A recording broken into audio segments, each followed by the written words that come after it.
여보, 우리 이혼하자. 수화기 너머로 들려오는 박지훈의 목소리는 서울의 밤공기처럼 차갑고 무심했다.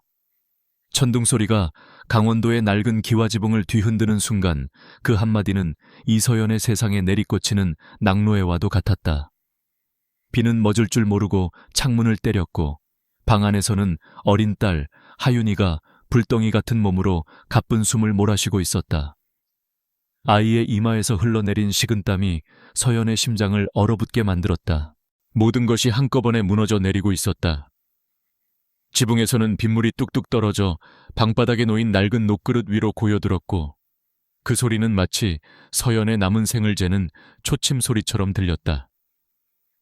며칠 전 남편이 월급 카드라며 보내온 플라스틱 조각은 읍내농협 ATM 기계 앞에서 몇 번이고 그녀의 희망을 배신했다. 잔액이 부족합니다. 차가운 기계음은 지훈의 목소리만큼이나 비정했다. 지훈 씨, 하윤이가 많이 아파요. 서연은 간신히 목소리를 쥐어짰다. 애원이었고 마지막 남은 한 가닥의 동아줄을 붙잡는 몸부림이었다. 아이가 아프다는 말에 핏줄을 나눈 아비라면 조금이라도 마음이 흔들리지 않을까. 그러나 수화기 너머의 남자는 잠시 침묵했을 뿐 더 잔인한 말로 그녀를 베어냈다. 김유진 씨에게 가정을 만들어주고 싶어. 그 사람 남편이 나를 구하다 죽었어. 그 빚 평생 짊어지고 가야 해. 당신도 이제 그만 나를 놓아줘. 김유진. 그 이름이 서연의 귓가에 박히는 순간 세상의 모든 소음이 멎는 듯했다. 남편의 생명을 구한 은인의 아내. 지난 4년간 서울로 떠난 남편이 입버릇처럼 말하던 이름. 그 이름은 남편의 모든 무심함과 방치에 대한 성스러운 변명이었고 서연과 하윤의 고통을 정당화하는 면죄부였다. 그럼 우리는, 나와 하윤이는 어떻게 하라고요? 미안하다. 미안하다는 말은 칼날이 되어 서연의 심장을 관통했다. 더 이상의 대화는 무의미했다. 전화는 끊겼고 뚜 하는 신호음만이 빗소리에 섞여 방 안을 채웠다. 서연은 힘없이 휴대폰을 떨어뜨렸다. 그 순간 품에 안겨있던 하윤이가 갑자기 온몸을 뻣뻣하게 굳히며 경련을 일으키기 시작했다. 아이의 눈이 허공을 향해 뒤집혔다. 하윤아, 안 돼, 정신 차려, 하윤아. 서연의 비명이 빗소리를 찢었다. 아이의 작은 몸을 끌어안고 그녀는 필사적으로 외쳤지만 대답은 없었다. 낡은 집 텅 빈 지갑 아이의 뜨거운 몸, 그리고 방금 전 남편이 던진 비수 같은 말. 절망의 무게가 그녀의 의식을 짓눌렀다. 세상이 빙글 돌았고 서연은 그대로 암흑 속으로 가라앉았다. 얼마나 지났을까? 서연이 다시 눈을 떴을 때 지긋지긋하던 빗소리는 사라져 있었다. 대신 찢어진 창호지 문틈으로 아침 햇살이 가느다란 금빛 줄기처럼 스며들고 있었다. 밤새 그녀를 괴롭히던 지붕의 누수도 멎어 있었다. 모든 것이 고요했다. 마치 끔찍한 악몽에서 깨어난 듯했다. 그녀는 반사적으로 품을 확인했다. 하윤이는 새근새근 고른 숨을 쉬며 잠들어 있었다. 이마에 손을 대어보니 밤새 들끓던 열이 거짓말처럼 내려가 있었다. 아이의 평온한 얼굴을 보자 그제야 안도의 한숨이 터져 나왔다. 하지만 안도감도 잠시 서연은 자신의 내면에서 무언가 근본적으로 변했음을 직감했다. 밤새 그녀를 옥죄던 절망과 공포 슬픔이 씻은 듯이 사라져 있었다. 그 자리에는 차가운 분노와 얼음장 같은 냉철함만이 남았다. 마치 어젯밤의 비극을 이미 한번 겪어본 사람처럼 앞으로 일어날 모든 일을 훤히 꿰뚫어 보는 듯한 기묘한 평온함이었다. 그녀는 32살의 이서연이었다. 한때는 강원도 시골 마을에서 나고 자랐지만 명석한 두뇌로 서울의 명문대학에 합격했던 재원이었다. 더 넓은 세상으로 나아가고 싶다는 꿈이 있었다. 하지만 같은 마을 출신이었던 박지훈을 만나 모든 것이 바뀌었다. 성실하고 다정했던 남자 서울에서 성공해 행복하게 해주겠다는 약속을 철석같이 믿었다. 그녀는 자신의 꿈을 접고 그와의 결혼을 택했다. 행복은 짧았다. 서울 생활에 적응하며 지우는 변해갔다. 건설 현장에서의 사고, 그리고 자신을 구해준 동료의 죽음은 그를 완전히 다른 사람으로 만들었다. 은혜를 갚아야 한다는 강박은 그의 영혼을 갉아먹었고 아내와 딸의 자리는 점점 더 희미해졌다. 결국 그는 아내와 갓 태어난 딸을 시골 낡은 집에 남겨둔 채 은인의 아내와 아들을 돌본다는 명목으로 서울에 그들만의 보금자리를 꾸렸다. 지난 4년은 기다림과 인내의 시간이었다. 언젠가는 남편이 약속대로 자신과 하윤이를 서울로 데려가 줄 것이라는 헛된 희망. 그 희망은 낡은 집처럼 서서히 허물어져 내렸고 어젯밤의 전화 한 통으로 완전히 가루가 되어버렸다. 서연은 잠든 하윤이의 뺨을 가만히 쓸어보았다. 이 작은 아이는 아무 잘못이 없었다. 그런데도 아비의 어리석은 책임감 때문에 가난과 병에 시달려야 했다. 어젯밤 만약 자신이 그대로 무너졌다면, 만약 하윤이가 잘못되었다면 상상만으로도 등골이 오싹했다. 다시는 그렇게 살지 않을 거야. 서연의 눈빛이 칼날처럼 날카로워졌다. 더 이상 박지훈의 아내로서 그의 자비와 변덕에 목매는 연약한 여자로 살지 않으리라. 하윤이의 엄마로서 내 딸을 지키기 위해서라면 악마라도 될 수 있었다. 그녀는 자리에서 일어나 방구석에 놓인 낡은 자개장을 열었다. 그 안에는 어머니가 돌아가시기 전 물려주신 작은 오동나무 상자가 있었다.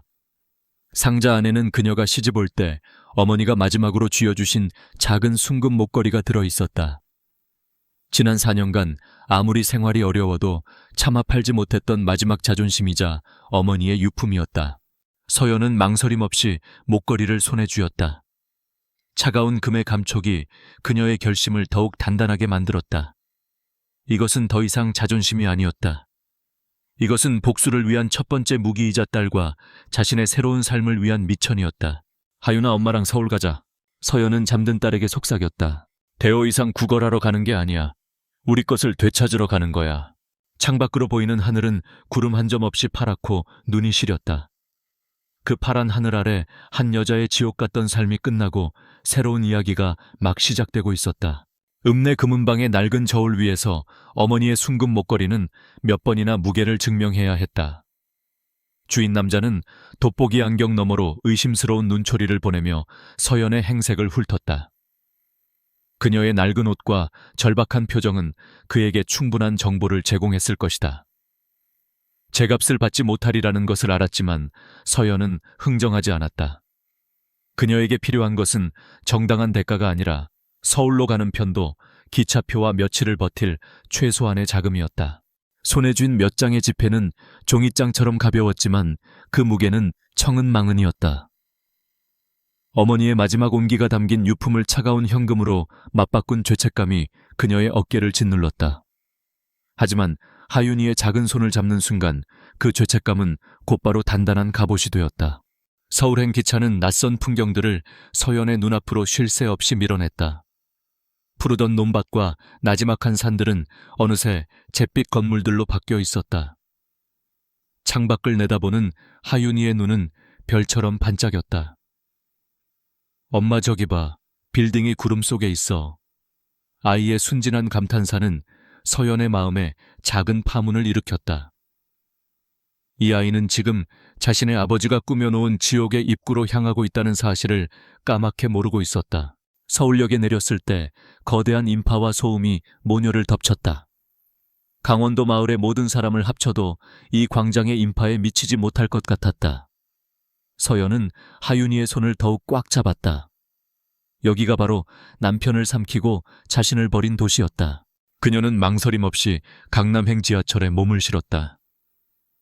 지난 몇 년간 간헐적으로 걸려오던 전화통화 속에서 지훈이 무심코 흘렸던 정보들을 서연은 퍼즐 조각처럼 맞춰왔다. 회사 근처 비싼 식당 유명 브랜드. 허영심과 과시욕으로 물든 그의 언어들이 이제 그녀의 유일한 나침반이었다. 강남의 거리는 또 다른 세상이었다. 하늘을 찌를 듯한 유리 빌딩들 사이로 번쩍이는 외제차들이 미끄러지듯 지나갔고 사람들은 머리부터 발끝까지 값비싼 옷과 장신구로 치장하고 있었다. 서연과 하윤의 빛바랜 옷은 그 화려함 속에서 초라한 섬처럼 떠다녔다. 박지훈이 이 세계에 속하기 위해 무엇을 버렸는지 서연은 똑똑히 볼 수 있었다. 그녀의 발걸음은 유명 한우 오마카세 식당 앞에서 멈췄다. 고급스러운 외관과 은은한 조명이 흐르는 곳. 식당 앞 발렛 파킹 구역에 익숙한 검은색 세단 한 대가 서 있었다. 박지훈의 차였다. 심장이 쿵 하고 내려앉았다. 하지만 그녀는 두려움을 억눌렀다. 오늘은 구걸하러 온 것이 아니었다. 확인하고 빼앗기 위해 온 것이었다. 하윤아, 아빠 보러 가자. 서연은 아이의 손을 잡고 무거운 유리문을 밀고 안으로 들어섰다. 은은한 클래식 음악과 고기 굽는 고소한 냄새, 사람들의 나직한 웃음소리가 뒤섞여 있었다. 직원이 다가와 예약 여부를 물었지만 서연의 눈은 이미 한 곳에 고정되어 있었다. 창가 가장 좋은 자리에 박지훈이 앉아 있었다. 그의 앞에는 김유진과 그녀의 아들 민준이가 있었다. 세 사람은 진짜 가족처럼 보였다. 지훈은 환하게 웃으며 민준이의 접시에 최고급 부위로 보이는 소고기 한 점을 올려주고 있었고, 김유진은 우아한 손짓으로 와인잔을 들며 그 모습을 흐뭇하게 바라보고 있었다. 그들의 테이블 위에는 서연과 하윤이가 1년은 좋게 먹고 살 수 있을 만큼의 음식들이 화려하게 차려져 있었다.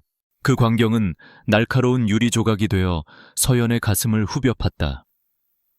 딸아이가 열에 들떠 사경을 헤맬 때 남편은 다른 여자와 그 아들을 위해 이렇게 값비싼 음식을 사 먹이고 있었던 것이다. 서연은 천천히 그들에게 다가갔다. 또각또각. 그녀의 낡은 구두 소리가 대리석 바닥에 울렸다. 가장 먼저 그녀를 발견한 것은 지훈이었다. 그의 얼굴에서 웃음기가 순식간에 사라지고 경악과 분노가 그 자리를 대신했다. 당신이 여길 어떻게... 그의 목소리는 당황으로 떨리고 있었다. 김유진과 민준이도 고개를 돌려 서연을 쳐다보았다. 김유진의 얼굴에 스친 짧은 당혹감은 곧바로 연약하고 슬픈 표정으로 바뀌었다. 서연은 아무 말 없이 그들을 바라보았다. 그녀의 시선은 지훈에게서 김유진에게로, 그리고 테이블 위에 화려한 음식들로 옮겨갔다. 여보, 이게 어떻게 된 일이야? 서연 씨가 왜... 김유진이 마치 아무것도 모른다는 듯 겁에 질린 목소리로 물었다. 그제야 지훈은 정신을 차린 듯 자리에서 벌떡 일어났다. 그는 서연의 팔을 거칠게 잡아 끌며 식당 구석으로 향했다. 미쳤어, 여긴 왜 온 거야? 하윤이까지 데리고. 지훈은 주변을 의식하며 목소리를 낮췄지만 그 안의 분노는 고스란히 느껴졌다. 서연은 그의 손을 차갑게 뿌리쳤다. 그리고는 차분하지만 단호한 목소리로 입을 열었다. 하윤이 분유값이랑 약값 하라고 보내준 카드 말이에요. 그녀의 말에 지훈의 얼굴이 굳어졌다. 그 카드 비어있던데요? 정적이 흘렀다. 지훈은 뭐라고 변명해야 할지 모르는 사람처럼 입술만 달싹였다. 그때 김유진이 자리에서 일어나 그들에게 다가왔다. 그녀의 눈에는 이미 눈물이 그렁그렁 맺혀 있었다. 어머, 서연 씨, 정말 죄송해요. 세상에 제가 무슨 짓을... 유진은 금방이라도 울음을 터뜨릴 것처럼 입술을 가렸다. 제가 정신이 없어서 지훈 씨 카드랑 제 카드를 헷갈렸나 봐요. 제 카드는 잔액이 거의 없었는데 그걸 드린 모양이에요. 정말 미안해요, 서연 씨. 제가 너무 바보 같았어요. 그녀는 서연의 손을 잡으며 애처롭게 말했다. 너무나 완벽한 연기였다. 모든 상황을 자신의 어리석은 실수로 돌리고 자신을 한없이 연약하고 세상 물정 모르는 과부로 만드는 치밀한 계산이 깔려 있었다. 아니나 다를까 지훈의 굳었던 얼굴이 그 말을 듣자마자 눈 녹듯이 풀렸다. 그는 안도의 한숨을 내쉬며 유진의 어깨를 감쌌다. 유진 씨 괜찮아요. 그럴 수도 있죠. 혼자서 민준이 키우느라 얼마나 정신이 없는데. 그의 분노의 화살은 이제 정확히 서연에게로 향했다. 들었지, 유진 씨 실수라고 하잖아. 그걸 가지고 애까지 데리고 여기까지 쳐들어와서 사람 망신을 줘야겠어. 유진 씨가 어떤 사람인데 당신 때문에 상처받은 거 안 보여. 남편의 입에서 나온 말은 비수보다 더 날카롭게 서연을 찔렀다. 자신의 아내와 딸이 겪었을 고통에 대한 미안함은 단 한 점도 없었다. 오직 다른 여자를 감싸고 자신의 체면이 구겨진 것에 대한 짜증뿐이었다. 서연은 그 두 사람을 번갈아 보았다. 남편과 은인의 아내. 아니, 이제 그녀의 눈에는 완벽한 호흡을 자랑하는 두 명의 배우로 보일 뿐이었다. 그녀는 입꼬리를 올려 희미하게 웃었다. 그 차가운 미소에 지훈은 순간 할 말을 잃었다. 그녀는 더 이상 시골 구석에서 남편만 바라보던 순진한 아내가 아니었다. 이 싸움이 생각보다 훨씬 더 지독하고 힘들 것이라는 예감이 들었다. 하지만 이상하게도 두렵지 않았다. 오히려 가슴속 깊은 곳에서부터 차가운 투지가 끓어올랐다. 최고급 한우가 구워지는 식당의 후끈한 공기가 마치 냉동고처럼 서늘하게 느껴졌다. 식당 안의 모든 시선이 그들에게 쏠려 있었다. 박지훈에게 체면은 목숨과도 같았다. 그는 더 이상의 소란을 막기 위해 지갑에서 두꺼운 현금 뭉치를 꺼내 서연의 손에 억지로 쥐어주었다. 5만 원짜리 지폐 몇 장의 뻣뻣한 감촉이 그녀의 손바닥을 찔렀다. 이거 가지고 당장 택시 타고 강원도로 돌아가. 다시는 내 앞에 아니 유진 씨 앞에 나타나지 마. 그의 목소리는 협박에 가까웠다. 서연은 돈을 받았다. 그것은 남편이 베푸는 자비가 아니라 딸 하윤이가 마땅히 받아야 할 양육비의 일부라고 생각했다. 그녀는 한마디 대꾸도 없이 쥐어준 돈을 가방에 쑤셔 넣고 하윤이의 손을 잡고 돌아섰다. 어떤 분노의 표출보다 더 차가운 그 침묵이 오히려 지훈의 등골을 서늘하게 만들었다. 식당을 나선 서연은 서울의 밤거리 한복판에 섰다. 지훈의 말대로라면 지금 당장 서울역으로 가서 강원도로 돌아가야 했다. 하지만 그럴 수 없었다. 돌아가는 것은 패배를 의미했다. 그 낡고 축축한 집으로 다시 돌아가 남편의 다음 처분을 기다리는 삶은 이제 끝이었다. 싸움은 적의 심장부에서 시작해야 했다. 그녀는 하윤이를 데리고 근처의 허름하지만 깨끗해 보이는 여관을 찾았다. 뜨거운 물에 아이와 자신의 몸을 씻어내자 비로소 살아있는 기분이 들었다. 하윤이는 낯선 환경에도 불구하고 금세 잠이 들었다. 서연은 잠든 딸의 뺨에 남은 희미한 눈물 자국을 닦아주며 밤새 뒤척였다. 그녀의 머릿속에서는 다음 계획이 쉴 새 없이 돌아가고 있었다. 다음 날 아침 서연은 하윤이에게 가장 깨끗한 옷을 입히고 자신의 옷매무새도 단정히 했다. 그리고 그녀가 향한 곳은 다름 아닌 미래그룹의 본사 건물이었다. 거대한 유리와 강철로 이루어진 빌딩은 그 자체로 하나의 권력이었다. 박지훈이 무엇을 가장 두려워하는지 서연은 정확히 알고 있었다. 그것은 가난도 불행도 아닌 자신이 공들여 쌓아 올린 사회적 지위와 평판이 무너지는 것이었다. 그녀는 지훈의 사무실로 올라가지 않았다. 대신 거대하고 웅장한 로비의 소파 한쪽에 하윤이와 함께 조용히 앉았다. 오가는 직원들은 세련된 정장 차림으로 바쁘게 움직였고 그들 사이에서 시골에서 막 상경한 듯한 모녀의 모습은 유독 눈에 띄었다. 아니나 다를까 30분도 차에 되지 않아 1층 안내 데스크에서 연락을 받은 지훈이 엘리베이터에서 내렸다. 그의 얼굴은 하얗게 질려 있었지만 눈은 분노로 이글거렸다. 네오 지금 제정신이야. 회사까지 찾아와 정말 끝장을 보자는 거지. 그는 로비 한쪽 구석으로 서연을 몰아붙이며 으르렁거렸다. 바로 그때였다. 아빠. 맑은 아이의 목소리와 함께 김유진의 아들 민준이가 지훈을 향해 달려왔다. 그 뒤로 김유진이 우아한 걸음으로 따라오고 있었다. 아마도 지훈과 함께 점심을 먹기 위해 온 모양이었다. 민준이는 아빠 옆에 꼭 붙어 서서 경계심 가득한 눈으로 서연과 하윤이를 쏘아보았다. 자신의 영역을 침범당했다고 느낀 포식자처럼 아이는 하윤이에게로 다가갔다. 야, 네오 촌뜨기지 옷에서 흙냄새나. 민준이가 비아냥거리며 하윤이의 어깨를 손가락으로 툭 밀었다.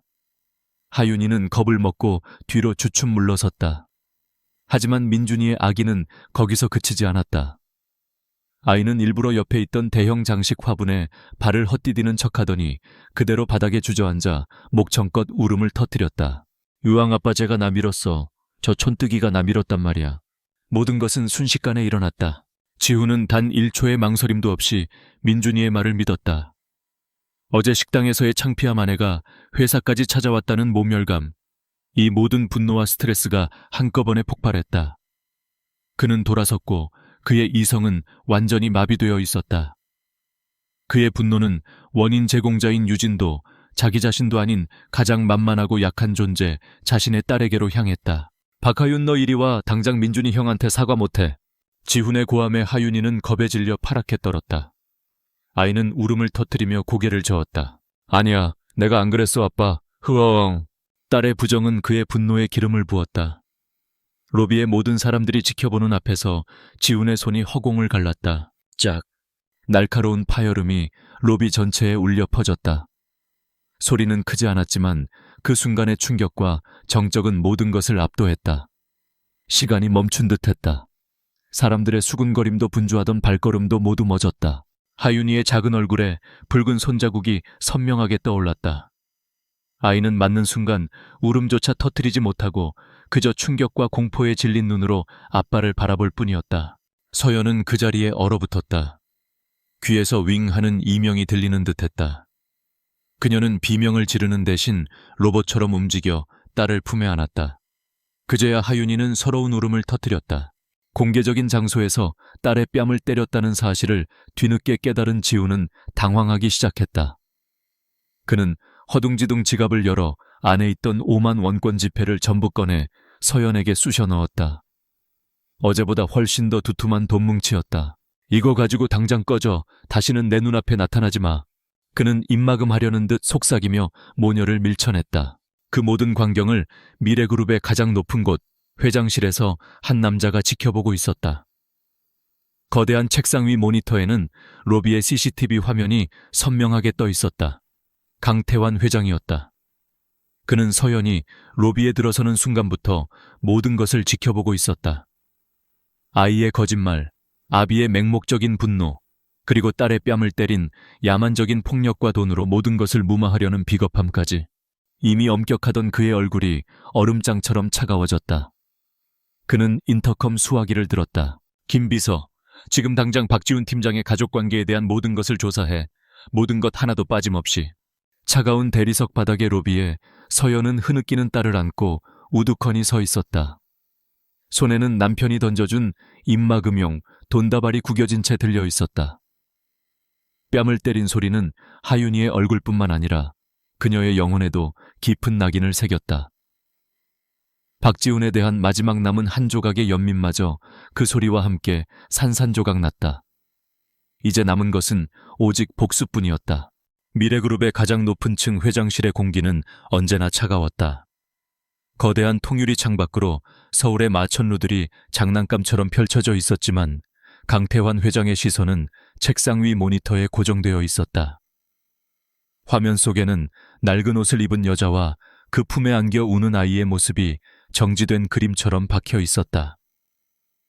로비의 소란은 끝났지만 그 잔상은 강 회장의 머릿속에서 쉽사리 지워지지 않았다. 그는 조용히 눈을 감았다. 그러자 10년도 더 된 애써 묻어두었던 기억의 편린들이 수면 위로 떠올랐다. 그의 단 하나뿐인 딸 민서였다. 세상 누구보다 사랑했던 딸. 강 회장은 민서에게 최고의 것만을 주고 싶었다. 하지만 딸은 평범한 집안 출신의 한 남자를 사랑했다. 강 회장은 처음에는 반대했지만 딸의 간절한 눈빛에 결국 결혼을 허락했다. 그는 사위에게 회사의 중요한 직책을 맡기고 자신의 후계자처럼 아낌없이 지원했다. 딸의 행복을 위한 투자라고 생각했다. 하지만 권력은 사람을 변하게 했다. 사위는 점차 오만해졌고 밖으로 나돌기 시작했다. 다른 여자를 만났고 심지어는 딸에게 손을 대기까지 했다. 민서는 그 모든 것을 아버지에게 숨겼다. 회사의 평판과 아버지의 이름에 흠집이 갈까봐 그녀는 혼자서 모든 고통을 감내했다. 강 회장이 모든 사실을 알게 되었을 때 딸의 영혼은 이미 산산조각 나 있었다. 민서는 깊은 우울증에 빠졌고 다시는 예전의 밝은 모습으로 돌아오지 못했다. 그 이후 강 회장은 사람을 특히 자신의 힘으로 너무 빨리 성장한 남자들을 믿지 않게 되었다. 그의 냉정함과 엄격함은 그때부터 생긴 것이었다. 모니터 속 박지훈의 모습에서 그는 10년 전 자신의 어리석은 선택이 만들어낸 괴물, 바로 그 사위의 얼굴을 보았다.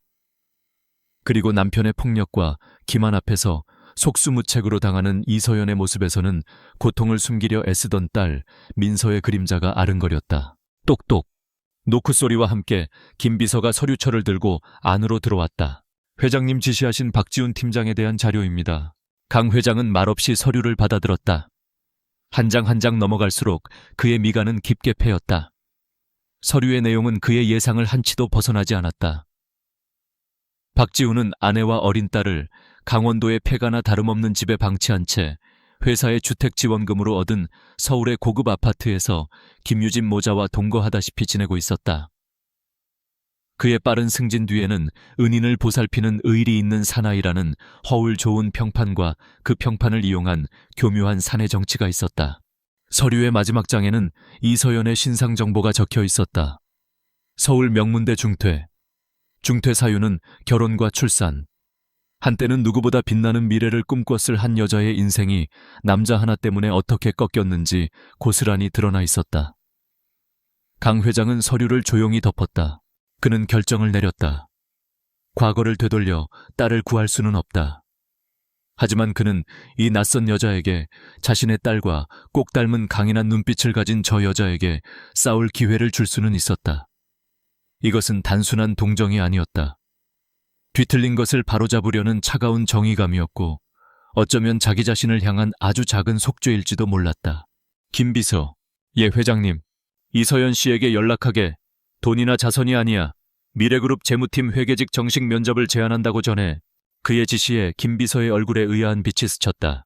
회장님, 하지만 경력도 단절되었고 서류상 학력과 잠재력은 충분해. 중요한 건 의지야. 스스로 일어서려는 의지가 있는 사람인지 내가 직접 확인해 봐야겠네. 이건 우리가 주는 기회지만 동시에 그녀에게는 시험이 될 거야. 강 회장의 목소리에는 이견을 허락하지 않는 단호함이 실려 있었다. 같은 시각 서울의 한 구석에 위치한 낡은 여관방. 서연은 물수건으로 하윤이의 부은 뺨을 조심스럽게 찜질해주고 있었다.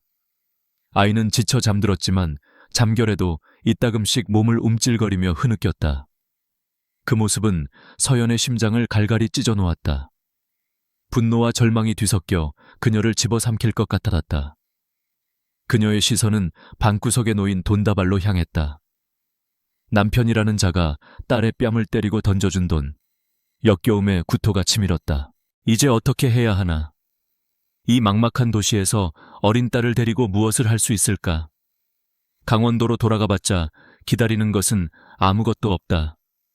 희망의 빛 한 줄기 보이지 않는 깊고 어두운 터널에 갇힌 기분이었다. 바로 그때 그녀의 낡은 휴대폰이 진동하며 울렸다. 화면에는 모르는 번호가 떠 있었다. 받을까 말까 망설이다. 그녀는 조심스럽게 통화 버튼을 눌렀다. 여보세요. 이서연 씨 되십니까?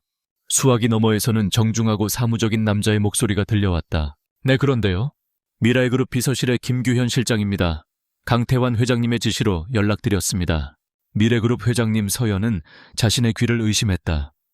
심장이 철렁 내려앉았다. 박지훈이 회사에 알려 그녀를 완전히 매장하려는 것일까? 온갖 불길한 상상이 그녀의 머릿속을 스쳐 지나갔다. 저희 미래그룹 재무팀에서 경력직을 채용 중입니다. 내일 오전에 있을 면접에 이서연 씨를 공식적으로 초청하고 싶습니다. 내 면접이요. 서연은 말문이 막혔다. 지금껏 상상했던 그 어떤 시나리오에도 이런 내용은 없었다. 미래그룹의 정식 채용 면접이라니. 그것도 회장의 이름으로 직접 연락이 오다니. 이건 혹시 새로운 방식의 모욕일까? 아니면 잔인한 장난일까? 제가 왜?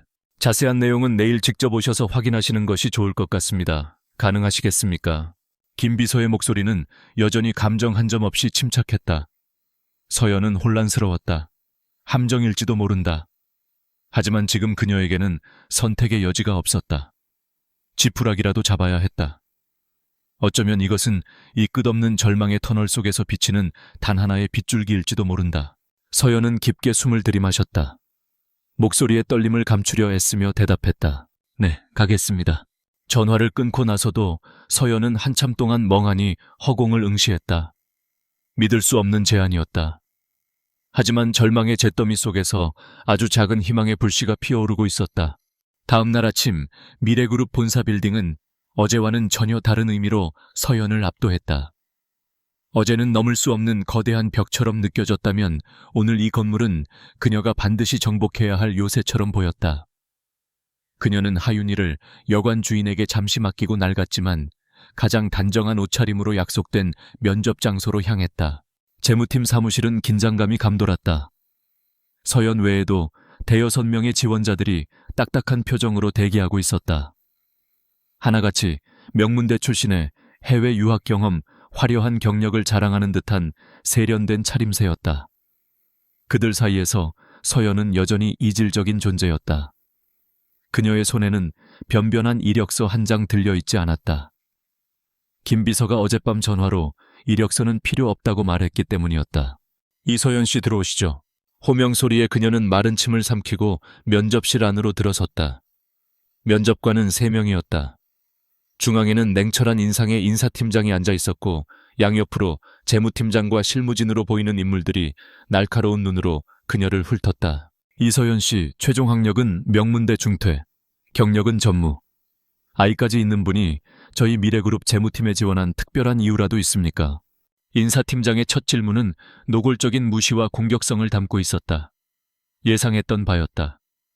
서연은 긴장으로 떨리는 손을 무릎 위에서 굳게 맞잡았다. 저는 제 딸을 지켜야 하기 때문입니다. 그녀의 대답은 면접관들의 허를 찔렀다. 감정에 호소하는 진부한 답변이라고 생각했는지 그들의 표정에 비웃음이 스쳤다. 어머니의 모성애는 위대하지만 회사는 감정으로 운영되는 곳이 아닙니다.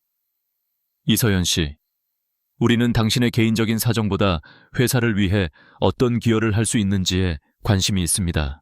서연은 고개를 숙이는 대신 오히려 더 꼿꼿이 허리를 폈다. 저는 숫자를 다루는 데 재능이 있습니다. 그리고 누구보다 절박합니다. 절박함은 최고의 동기부여가 될 수 있다고 생각합니다. 저에게는 물러설 곳이 없습니다. 그렇기에 누구보다 필사적으로 일할 자신이 있습니다. 그녀의 목소리에는 미세한 떨림이 있었지만 눈빛은 흔들리지 않았다. 바로 그때 면접실 한쪽에 설치된 스피커에서 작지만 권위 있는 목소리가 흘러나왔다. 그 절박함과 재능을 증명할 기회를 주지. 강태환 회장의 목소리였다. 면접관들이 놀라 스피커 쪽을 쳐다보았다. 회장이 면접을 직접 지켜보고 있으리라고는 아무도 상상하지 못했던 것이다. 지금부터 필기시험을 시작한다. 이서연 씨는 저쪽 별실로 이동해서 시험을 치르도록. 강 회장의 지시에 따라 서연은 옆에 마련된 작은 방으로 안내되었다. 방 안에는 책상 하나와 시험지가 놓여 있었다. 그런데 시험지를 받아든 서연의 얼굴이 굳어졌다. 시험지 전체가 온통 영어로 뒤덮여 있었다. 그것도 단순한 영어가 아니라 국제회계 기준과 재무 용어들로 가득한 전문적인 내용이었다. 서연은 심장이 쿵 내려앉는 것을 느꼈다. 영어를 손에서 놓은 지 거의 10년이 다 되어갔다. 이것은 명백한 함정이었다. 그녀를 떨어뜨리기 위해 누군가 의도적으로 꾸민 시험이라는 것을 직감했다. 박지훈, 그 이름이 머릿속을 스쳤다. 자신이 영어에 약하다는 것을 누구보다 잘 아는 사람. 회장에게 직접 반대할 수는 없으니 이런 비겁한 방법으로 자신의 발목을 잡으려 하는 것이 분명했다. 절망감이 엄습했다. 모든 것이 끝났다고 생각하는 순간 그녀는 대학 시절 도서관에서 밤을 새워가며 원서를 읽던 자신의 모습을 떠올렸다. 세계를 무대로 일하고 싶다는 꿈. 그 꿈을 위해 누구보다 열심히 공부했던 시간들. 포기할 수 없어. 그녀는 눈을 감고 깊게 심호흡했다. 그리고 다시 눈을 떴을 때 그녀의 눈빛은 달라져 있었다. 희미하게 남아있던 기억의 조각들을 필사적으로 끄집어냈다. 단어 하나, 공식 하나를 더듬더듬 맞춰가기 시작했다. 시간은 속절없이 흘렀다. 다른 지원자들은 이미 시험지를 제출하고 나가고 있었다. 초조함에 손에 땀이 찼지만 그녀는 끝까지 포기하지 않았다. 같은 시각 회장실. 강태환 회장은 CCTV 화면으로 별실 안의 서연을 묵묵히 지켜보고 있었다. 김 비서는 옆에서 조심스럽게 입을 열었다. 회장님, 인사팀장 말로는 박지훈 팀장이 면접 전 이서연 씨의 영어 실력이 부족하니 공정한 평가를 위해 영어 시험을 추가해야 한다고 강력하게 건의했다고 합니다. 강 회장은 코웃음을 쳤다. 공정한 평가가 아니라 비겁한 방해겠지. 그는 이미 모든 것을 꿰뚫어 보고 있었다. 이 시험은 서연에게 주어진 마지막 관문이었다. 실력뿐만 아니라 불리한 상황에서도 포기하지 않는 의지를 시험하는 무대였다. 시험 종료 시간이 임박했을 때 서연은 마침내 마지막 문제의 답을 적어 넣었다. 절반도 차에 풀지 못했다. 하지만 그녀는 자신이 푼 문제에 대해서는 확신이 있었다. 면접 결과는 그날 오후에 바로 나왔다. 인사팀장은 떨리는 목소리로 강 회장에게 결과를 보고했다. 회장님, 놀랍게도 이서연 지원자가 풀어낸 문제들은 모두 정답이었습니다. 특히 가장 난이도가 높았던 마지막 2문제를 완벽하게 해결했습니다. 다른 지원자들은 아무도 풀지 못한 문제였습니다. 강 회장의 입가에 희미한 미소가 떠올랐다. 그는 잿더미 속에서 진주를 발견한 기분이었다. 당장 박지훈 팀장을 내 방으로 불러. 그리고 이서연 씨에게는 합격 통보를 하게, 오늘부로 미래그룹 재무팀 정식 사원으로 발령내도록. 잠시 후 아무것도 모르는 박지훈이 의기양양한 표정으로 회장실에 들어섰다. 그는 이서연이 당연히 떨어졌을 것이라고 확신하고 있었다. 회장님 부르셨습니까? 강 회장은 말없이 자리에서 일어나 창가로 걸어갔다. 서울의 정형을 등지고 선 그의 모습은 그림자처럼 거대해 보였다. 박 팀장, 자네는 공정이라는 단어의 뜻을 아는가? 예. 아내의 앞길을 막기 위해 비겁한 수를 쓰는 것이 자네가 말하는 공정인가? 자신의 딸 뺨을 때리고 돈으로 입을 막으려는 것이 자네의 방식인가? 강 회장의 목소리는 조용했지만 그 안에 담긴 분노는 회장실의 공기를 얼어붙게 만들었다. 지훈의 얼굴이 새하얗게 질렸다. 회장이 모든 것을 알고 있었다는 사실에 등줄기에서 식은땀이 흘러내렸다. 오늘부로 이서연 씨는 우리 회사 재무팀 직원이 됐네. 자네의 아내이자 자네가 그토록 짓밟으려 했던 그 여자가 이제 자네의 동료가 된 거야. 강 회장은 천천히 몸을 돌려 지훈을 노려보았다. 그의 눈빛은 얼음보다 차가웠다. 어디 앞으로 회사 생활이 아주 볼만하겠군. 안 그런가 박 팀장. 그 순간 박지훈은 깨달았다. 자신이 쌓아 올린 모든 것이 한순간에 무너져 내릴 수도 있다는 것을. 그는 거대한 함정에 빠진 짐승처럼 그저 그 자리에서 떨고 있을 뿐이었다. 미래그룹 재무팀의 한쪽 구석, 이서연의 책상은 그녀만의 작은 섬이었다. 출근 첫날 그녀를 향한 동료들의 시선은 노골적인 호기심과 은근한 경계심으로 가득했다. 박지훈 팀장의 시골 아내, 회장님 백으로 낙하산 타고 온 여자. 그녀의 등 뒤에서 속삭이는 말들이 날카로운 바늘처럼 귓가를 찔렀지만 서연은 아랑곳하지 않았다. 그녀는 컴퓨터 화면에서 눈을 떼지 않았다. 마치 세상의 모든 소음으로부터 자신을 보호하는 방음벽을 친 것처럼 오직 눈앞의 숫자와 데이터에만 몰두했다. 그녀의 집중력은 무서울 정도였다. 몇 년간의 공백이 무색하게 그녀는 스펀지처럼 업무를 빨아들였다. 대학 시절 그녀를 그토록 매료시켰던 숫자의 세계는 여전히 정직했다. 숫자는 감정이나 편견 없이 오직 논리와 결과만을 보여주었다. 사람에게 상처받은 그녀에게는 그것이 가장 큰 위안이었다. 회사는 그녀에게 작은 사원용 아파트를 제공했다. 서울의 비싼 월세를 감당할 수 없었던 그녀에게는 가뭄의 단비와도 같은 배려였다. 강원도의 낡은 집과는 비교도 할 수 없는 작지만 깨끗하고 안전한 보금자리였다. 이제 그녀는 자신의 힘으로 딸을 키울 수 있는 최소한의 기반을 갖게 된 것이다. 그리고 마침내 때가 되었다. 서연은 주말 내내 법률 자문을 구하고 서류를 준비했다. 월요일 아침 그녀의 가방에는 업무 서류와 함께 하얀 봉투 하나가 더 들어있었다. 그 안에는 그녀의 지난 10년의 결혼 생활에 종지부를 찍을 이혼 서류가 담겨 있었다. 그녀는 박지훈이 가장 약해지는 공간, 바로 회사에서 그를 마주하기로 결심했다. 퇴근 시간이 지난 후 텅 비어가는 사무실에서 그녀는 그의 자리에 다가갔다. 어색한 침묵 속에서 서연은 하얀 봉투를 그의 책상 위에 조용히 올려놓았다. 이게 뭐야? 지훈은 봉투를 열어보고는 얼굴이 하얗게 굳어졌다. 서류 상단에 찍힌 이혼 소송장이라는 글자가 그의 눈을 공격했다. 미쳤어 이서연, 당신이 감히 나한테 이혼을 요구해. 그는 경악을 금치 못했다. 자신의 발밑에서 순종하던 아내가 감히 자신을 버리겠다고 선언하는 이 상황을 도저히 받아들일 수 없었다. 더구나 이제 그녀는 회장의 보호 아래 있는 동료였다. 예전처럼 소리를 지르거나 폭력을 쓸 수도 없었다. 그는 처음으로 무력감을 느꼈다. 제정신으로 하는 소리야. 하윤이는 어쩌고 애한테 아빠가 없어도 된다는 거야. 그는 다급하게 딸을 방패로 내세웠다. 가장 비겁하고도 효과적이라고 믿었던 방법이었다. 하지만 지금의 서연에게는 통하지 않았다. 그녀는 차가운 눈으로 그를 바라보며 대꾸했다. 하윤이에게는 아빠가 필요하죠. 하지만 사람들 앞에서 자기 딸의 뺨을 때리고 돈으로 입을 막으려는 아빠는 필요 없어요. 하윤이에게는 망가진 엄마 대신 자신의 삶을 책임질 수 있는 당당한 엄마가 필요하고요. 그녀의 논리 정연한 반박에 지훈은 말문이 막혔다. 그는 다급하게 전략을 바꾸었다. 회유와 협박이었다. 원하는 게 뭐야? 돈 때문이라면 내가 얼마든지 줄게. 지금 버는 것보다 훨씬 많이 줄 테니 당장 이 서류 치우고 회사 그만둬. 우리가 언제부터 이렇게 싸웠어, 예전처럼. 그냥 조용히 내조하면서 살면 안 되는 거야. 그의 애원은 처절했지만 그 안에는 아내와 딸을 잃는 슬픔이 아니라 자신의 통제권을 잃고 평판이 파괴되는 것에 대한 공포만이 가득했다. 서연은 희미하게 웃었다. 그 웃음은 경멸과 연민이 뒤섞인 복잡한 감정의 표현이었다. 박지훈 씨, 당신은 아직도 모르시는군요. 저는 당신의 돈이나 동정이 필요한 게 아니에요. 저는 제 인생을 되찾고 싶은 것뿐입니다. 당신이 다른 여자를 위해 가정을 꾸리겠다며 저를 버렸을 때 우리의 관계는 이미 끝났어요. 그건 오해야. 유진 씨는 그냥 상관없어요.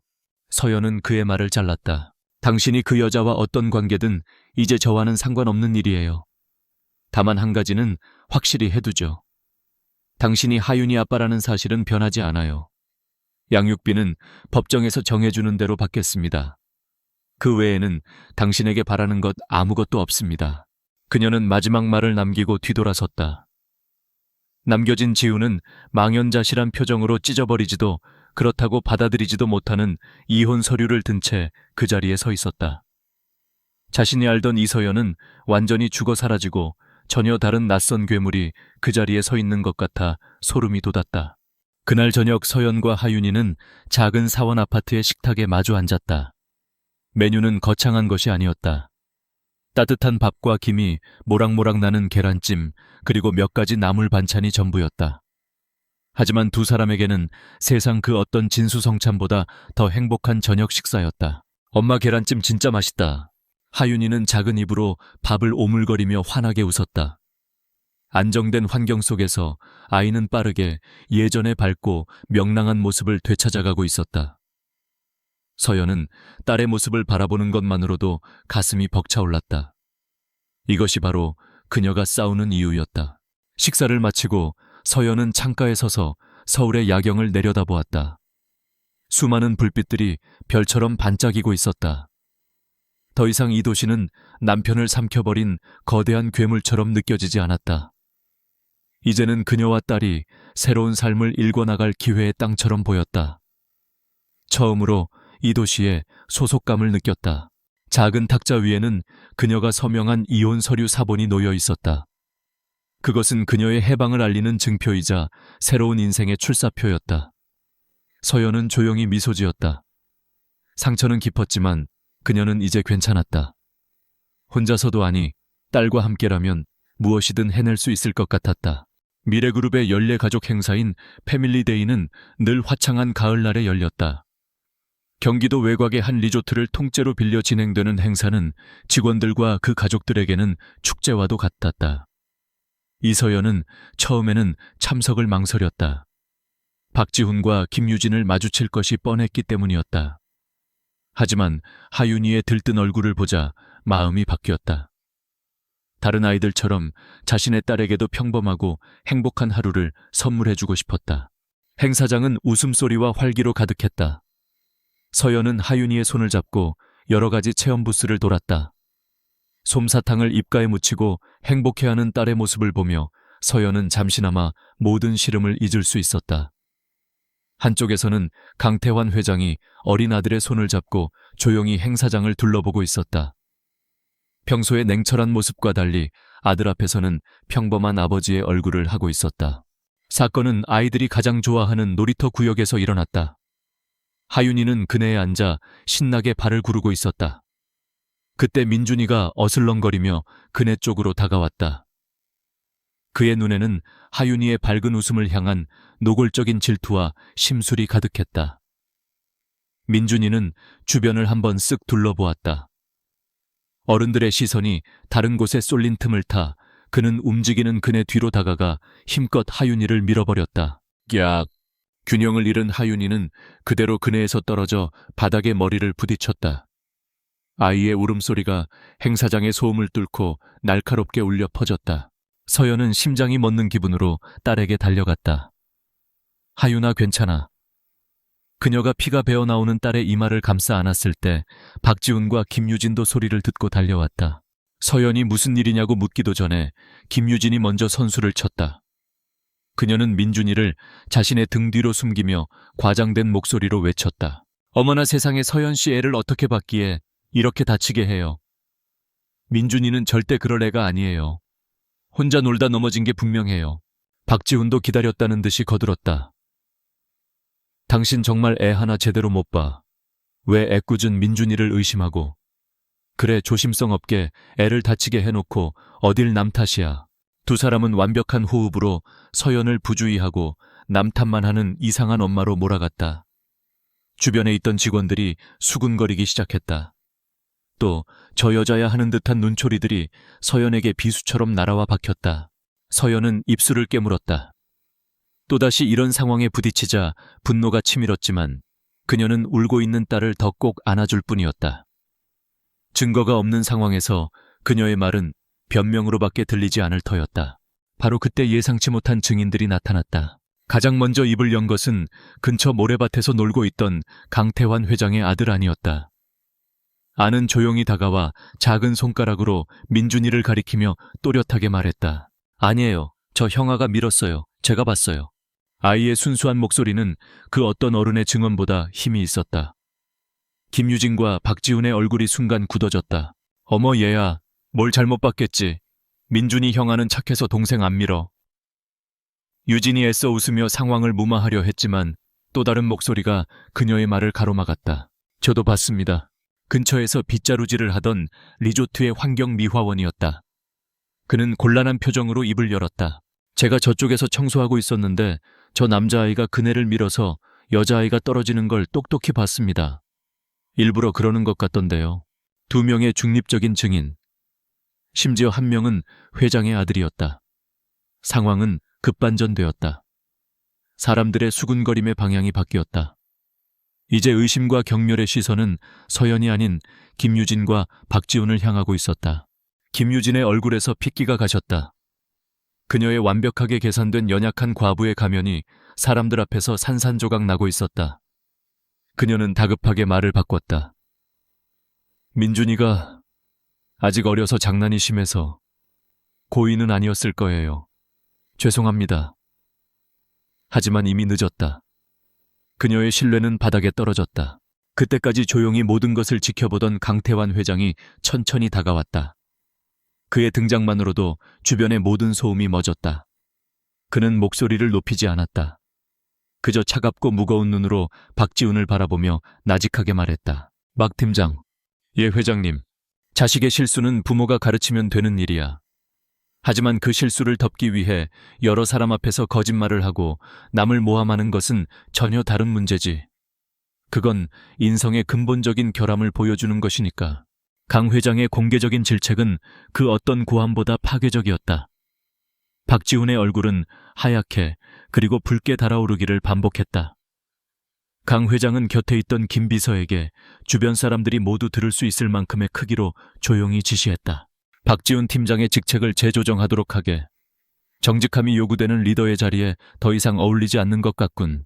그것은 사실상의 공개적인 강등 통보였다. 박지훈의 공들여 쌓은 탑이 그의 동료들 앞에서 와르르 무너져 내리는 순간이었다. 서연은 울음을 그치고 자신에게 안겨있는 하윤이를 조용히 다독였다.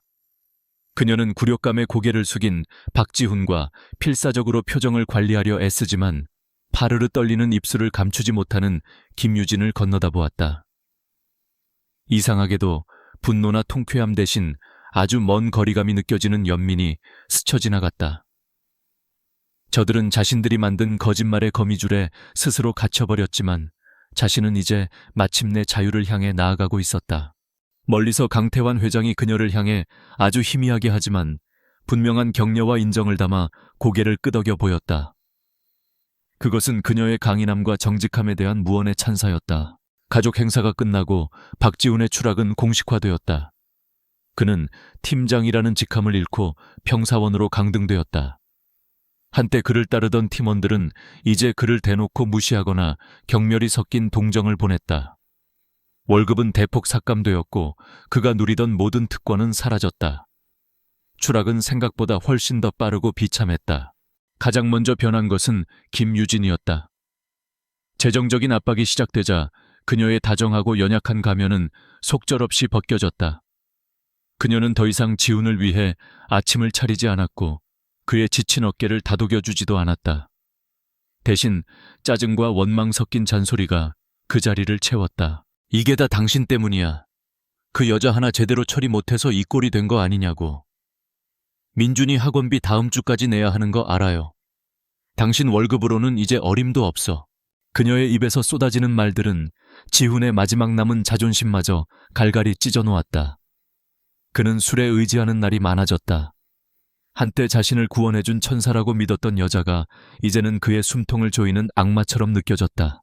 궁지에 몰린 유진은 자신만의 탈출구를 찾기 시작했다. 그녀는 아무도 모르게 운명적인 연락을 취했다. 상대는 미래그룹의 가장 큰 경쟁사인 태산건설의 최진혁 이사였다. 두 사람 사이에는 오래전부터 이어져 온 은밀한 관계가 있었다. 야심가인 최진혁은 늘 미래그룹, 특히 강태환 회장을 이기는 것을 목표로 삼아왔고 김유진은 그 목표를 위한 유용하지만 언제든 버릴 수 있는 장기말이었다. 최진혁은 유진에게 거부할 수 없는 제안을 했다. 미라이그룹에서 지금 인천 신도시 개발 프로젝트 입찰을 준비 중인 거 알지? 그 제안서에 목숨을 걸고 있을 거야. 아주 극비 자료지. 당신 남편 아니, 옛 남편이 그 팀에 포함되어 있더군. 그 제안서 데이터만 빼내오면 내가 당신과 민준이가 평생 호의호식하며 살 수 있는 돈을 주지. 무능해진 박지훈한테서 벗어날 좋은 기회 아니야. 최진혁의 목소리는 뱀의 혀처럼 달콤하고 치명적이었다. 유진은 더 이상 망설이지 않았다. 그날 밤 지훈이 동료들과의 술자리에서 괴로움을 달래고 있을 때 유진은 그의 아파트로 향했다. 이혼 후에도 그녀는 여전히 비밀번호를 알고 있었다. 그녀는 능숙하게 그의 회사 노트북을 켰다. 바탕화면에 인천 신도시 개발 프로젝트라는 이름의 폴더가 눈에 들어왔다. 심장이 미친 듯이 뛰었다. 그녀는 주변을 살피며 작은 USB를 노트북에 꽂았다. 수백 개의 파일이 복사되는 동안 그녀의 머릿속에서는 지훈과의 과거 그리고 앞으로 펼쳐질 부유한 미래가 교차했다. 아주 짧은 순간 죄책감이 스쳤지만 민준이의 얼굴과 명품 가방, 고급 아파트의 이미지가 그 죄책감을 곧바로 집어삼켰다. 한편 회사에서 서연의 입지는 날이 갈수록 단단해지고 있었다. 그녀의 성실함과 날카로운 분석력은 재무팀의 인정을 받기에 충분했다. 그녀 역시 인천 프로젝트의 예산 편성 작업에 참여하고 있었다. 그러면서 그녀는 지훈의 불안정한 상태를 가까이서 지켜볼 수 있었다. 그는 눈에 띄게 초조해했고 업무에 실수를 연발했다. 어느 날 서연은 탕비실에서 지훈이 유진과 돈 문제로 격렬하게 다투는 통화 내용을 우연히 엿듣게 되었다. 그러니까 돈이 없다잖아. 나도 미치겠다고. 그의 절박한 외침을 듣는 순간 서연의 머릿속에 불길한 예감이 스쳤다. 김유진이라는 여자는 결코 가난을 감내할 사람이 아니었다. 그녀는 언제나 더 많은 것을 원했고 그것을 얻기 위해 수단과 방법을 가리지 않을 여자였다. 지훈이 더 이상 그녀의 욕망을 채워주지 못하게 된 지금 그녀는 분명 다른 방법을 찾을 터였다. 그 방법이 미래그룹에 해를 끼치는 방식일 수도 있다는 생각이 들었다. 그것은 단순한 의심을 넘어선 확신에 가까운 직감이었다. 그녀는 며칠을 고민하다 결국 중대한 결심을 했다. 서연은 강태환 회장에게 개인적인 면담을 요청했다. 회장실의 무거운 공기 속에서 그녀는 조심스럽게 자신의 생각을 털어놓았다. 회장님 증거는 없습니다. 하지만 제 직감으로는 김유진이라는 여자가 회사의 보안에 위험 요소가 될 수 있다고 생각합니다.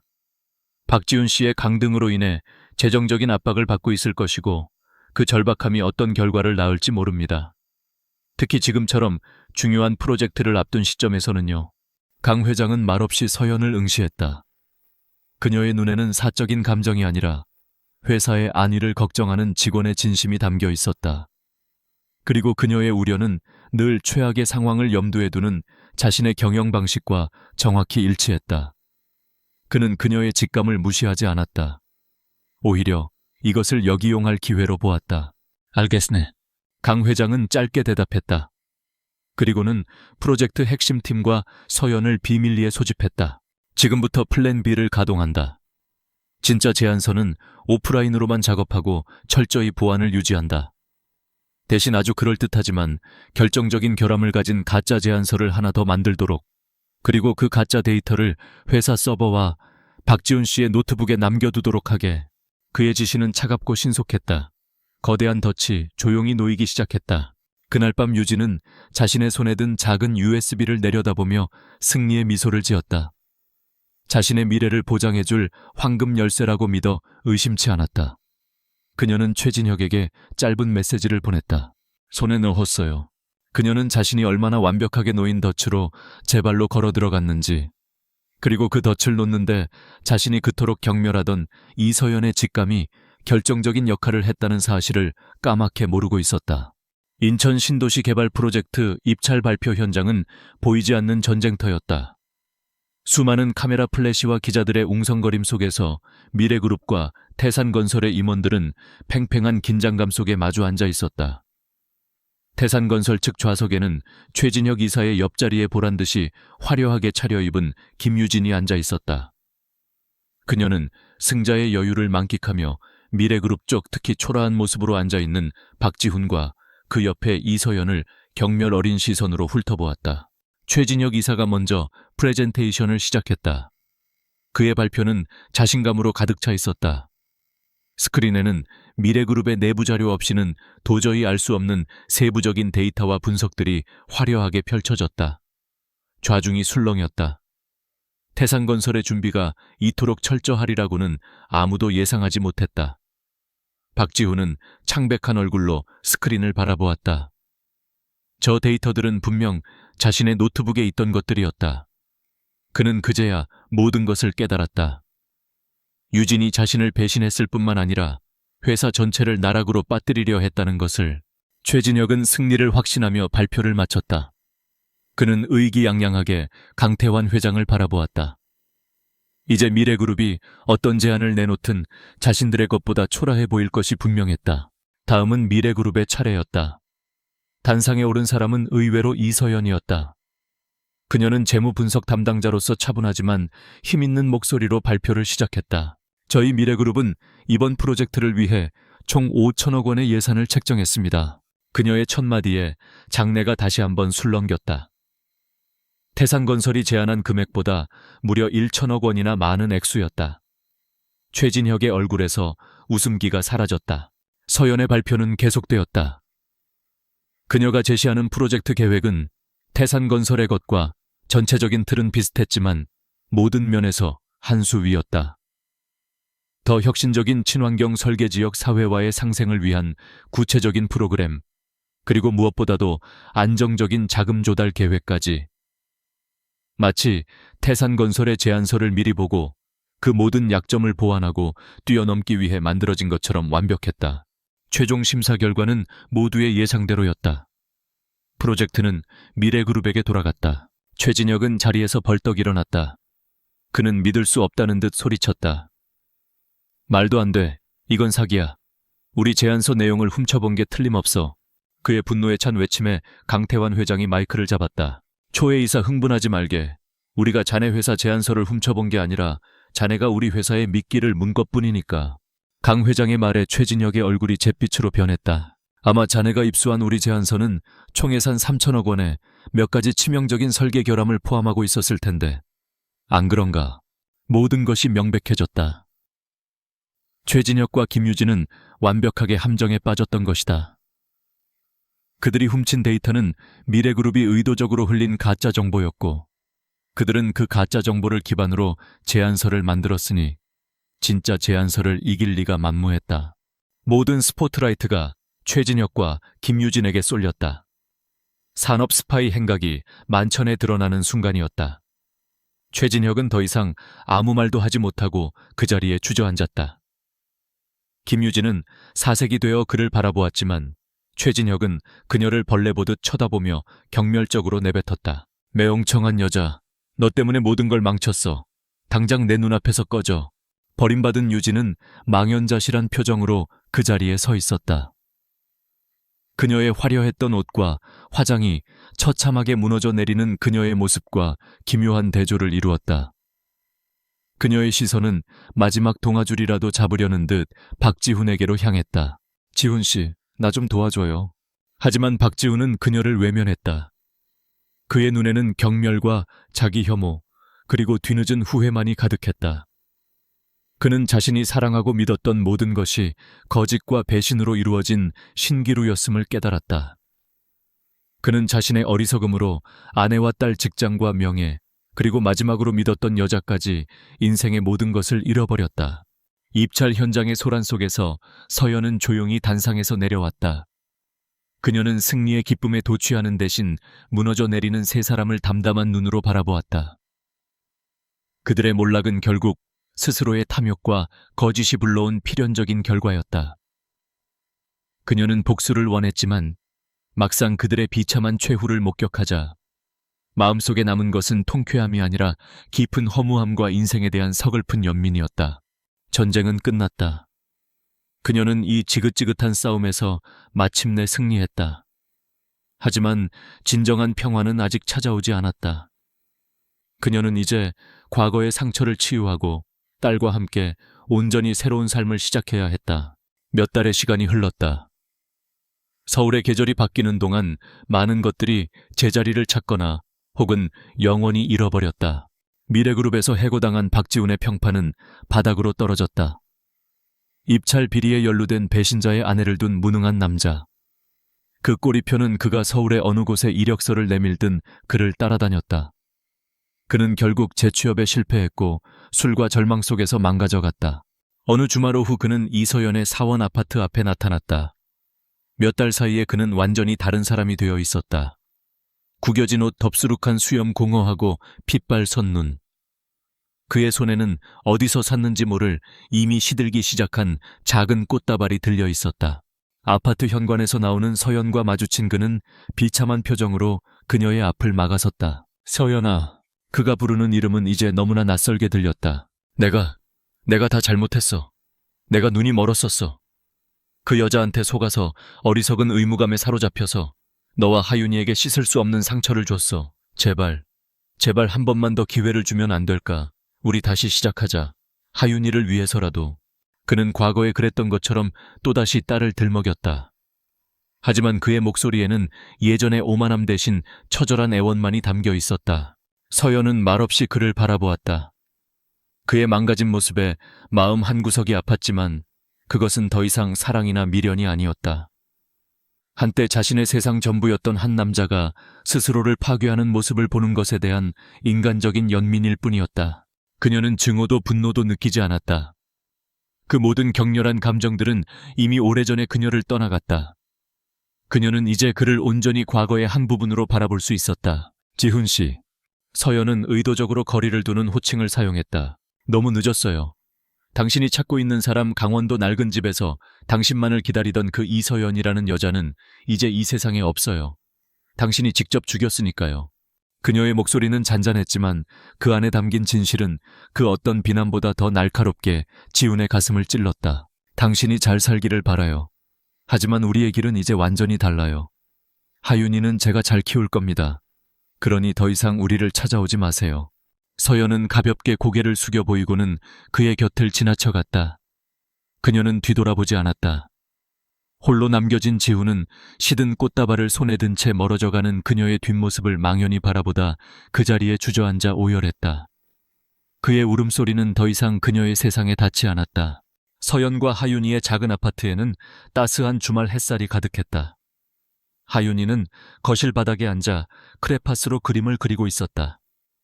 그림 속에는 활짝 웃는 엄마와 자신의 모습이 담겨 있었다. 집 안에는 은은한 커피 향과 아이의 웃음소리가 감돌았다. 서연이 그토록 필사적으로 싸워서 얻어낸 평화였다. 그것은 화려하지 않았지만 무엇보다 단단하고 소중했다. 그때 그녀의 휴대폰이 울렸다. 강태환 회장이었다. 이서연 씨, 주말인데 미안하군. 수화기 너머의 목소리는 사무적이었지만 예전과는 다른 미세한 온기가 느껴졌다. 아닙니다, 회장님. 괜찮습니다. 오늘 날씨가 아주 좋군. 우리 아니랑 한강공원에 가기로 했는데 혹시 괜찮다면 이서연 씨와 하윤 양도 함께하지 않겠나. 그것은 상사의 명령도 남자의 작업도 아니었다. 그저 좋은 날씨를 함께 나누고 싶은 한 사람의 담백하고 따뜻한 초대였다. 서연은 잠시 창밖을 바라보았다. 구름 한 점 없는 파란 하늘이 펼쳐져 있었다. 옆에서 통화 내용을 엿들은 하윤이가 공원 가요 엄마 하고 외치며 제자리에서 폴짝폴짝 뛰었다. 서연의 입가에 아주 오랜만에 아무런 그늘도 없는 진짜 미소가 떠올랐다. 그녀는 자신의 인생에서 지독했던 폭풍우가 완전히 멎었음을 느꼈다. 네 회장님, 저희도 정말 가고 싶어요. 이야기는 그렇게 끝을 맺는다. 이서연은 복수를 통해 자신을 찾지 않았다. 그녀는 복수가 끝난 후의 폐허 속에서 자신의 두 발로 굳건히 서서 새로운 삶을 일궈내는 고요한 용기를 통해 비로소 진정한 자신을 되찾았다. 그녀의 행복은 다른 누군가에게 의지하는 것이 아니라 자기 자신의 힘으로 딸을 위한 안전한 세상을 만들어내는 과정 그 자체에 있었다. 이야기의 마지막 장면은 거창한 선언이 아니다. 그것은 화창한 어느 날 공원에 가기 위해 즐겁게 준비하는 한 엄마와 딸의 평범한 모습이다. 그 평범함 속에 그녀들이 힘들게 얻어낸 평화와 앞으로 펼쳐질 눈부신 미래에 대한 모든 희망이 담겨 있었다.